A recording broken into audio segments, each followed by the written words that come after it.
Hello. To get to your prerequisite report, you're going to go up here to your reports button, and then you are going to choose prerequisites.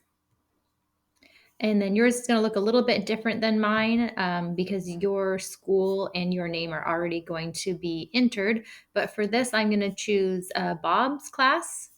And then what you're going to do, yours should look just like this when you get in. You're going to go over here, you're going to select whatever unit you're in. When you select your unit, you're going to scroll down to which unit you're in. You're going to click on it.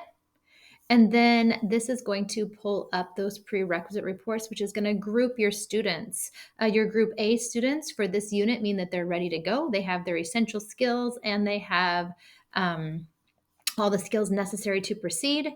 And then if you go all the way down to here, these students would be your small group that needs in-depth intervention. And then this middle group right here is going to be the group that has some needs, more needs, but not quite as many as group D and then group B. So you'll see that they're pretty well distributed. If you want to know what you're going to do at each group, you're going to click on the recommendations here, and that's going to help you to determine what you're going to do in these small groups. So for example, if I click in group D, if I pull these 4 students and I'm in my intervention time, I'm going to want to first look at these essential skills.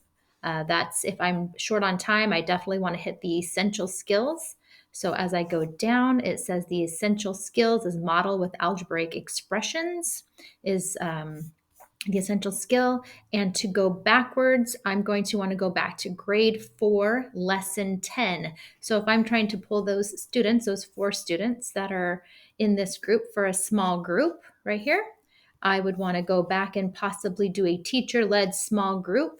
And I'm going to want to go back to that teacher toolbox into grade 4, lesson 10.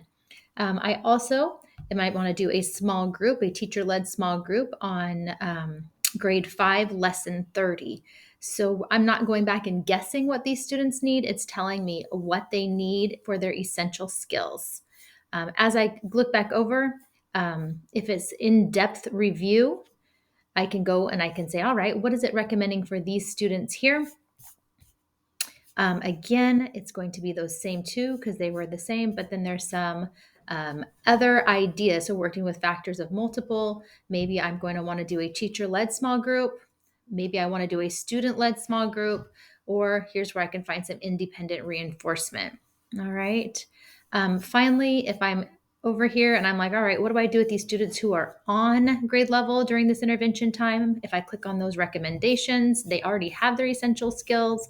So it's saying, hey, maybe you're going to want to do this enrichment activity. You're going to want them to do that garden design enrichment activity.